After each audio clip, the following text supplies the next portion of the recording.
Over the years, the popularity of living Christmas trees has been on the rise big time, but many of those trees don't survive the holiday season. So in this video, I'm going to show you how to select, care for, and plant that living tree so you'll have a happier holiday and a valuable addition to your landscape.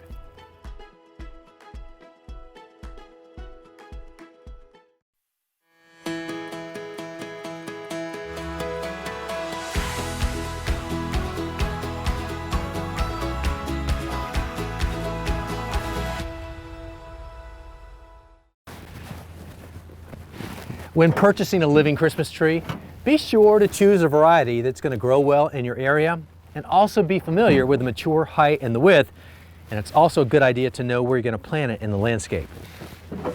The most common tree species used for living Christmas trees include spruce, pines, and firs. Although many garden centers market any cone-shaped tree as an option for Christmas. Although these may not be considered traditional choices, they may be the best option for your area.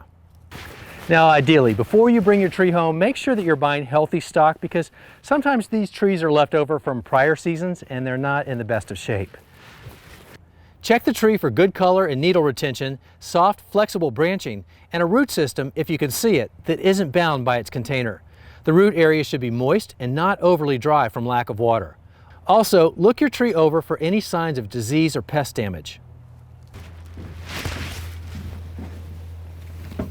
Okay, now once you bring your tree home, it needs to stay outside in a protected area, and you gotta try to avoid the temptation to bring it in too early. Just a few days before Christmas is ideal.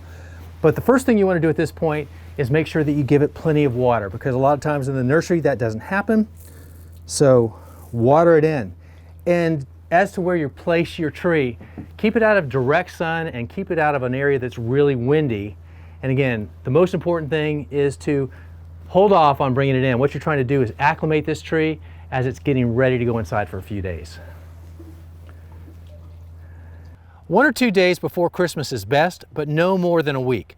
Your home is an inhospitable environment for a living tree. Climate-controlled homes are warm and dry. Don't place your tree near heat vents, radiators, stoves, or anywhere else where heat can dry your tree and stimulate new growth. Be sure to keep an eye on the soil and keep it moist. If the root ball is wrapped in burlap, place it in a large tub and add mulch to the top of the burlap to help retain moisture. After Christmas, move your tree back outdoors as soon as possible. However, don't immediately plant it. The tree will need to readjust to the outdoors in a protected area for several days. Again, avoid direct sun, high winds, and warm areas when storing your tree, and be sure to maintain soil moisture. In a week or 10 days, move your tree into the planting hole in your landscape.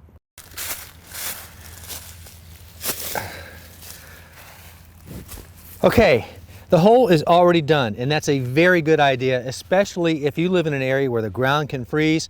Believe me, you're going to be really glad this hole is already ready to go.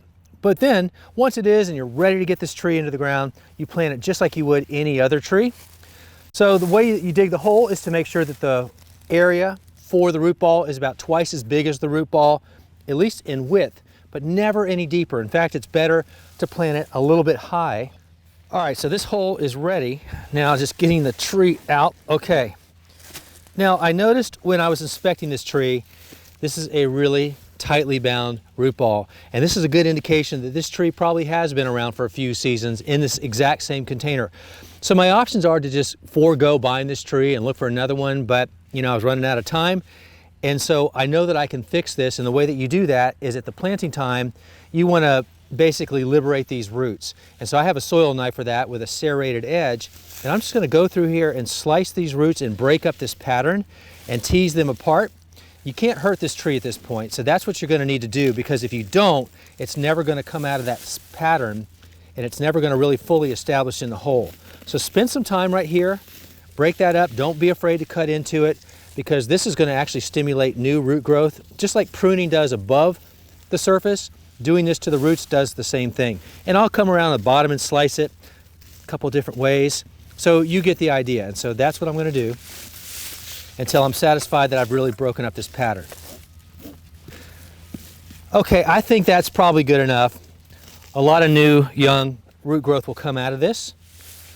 Now, be sure to check the depth. This is your only chance to get it right. I like it to be a little higher.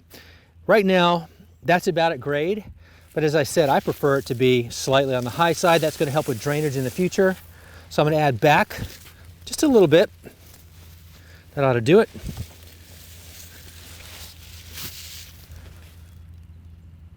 Yeah, that's about right. So now I'm just going to backfill with a native soil. You don't need to amend it at this point. In fact, trees establish better if you just backfill with only the native soil. So that's the next step. Okay. Just native soil, all filled in, not compacted, because that's going to hamper drainage. But now you do want to make sure that you have adequate moisture in here, especially in the wintertime because the air is naturally dry. It's extra important that you come in here and you keep this watered for a few months. You know, you don't have to do it all the time, but just make sure that you add some good water in here. So I'll do a little bit now and I'll come back in about an hour once everything's settled in, and add some more. But the last thing you always want to do is add some mulch. Mulch is going to help retain the moisture in the soil. It's going to keep the roots warmer and prevent them from freezing. And it's just a good practice to do anytime you're planting trees or shrubs. This is shredded leaf mulch, just leaves that I collected from around the property. Shred them up, let them break down for about 6 months, and look at that. That is just great mulch right there. Go out to at least the drip line, and you can't go too far, so if you got mulch to spare, you use it here.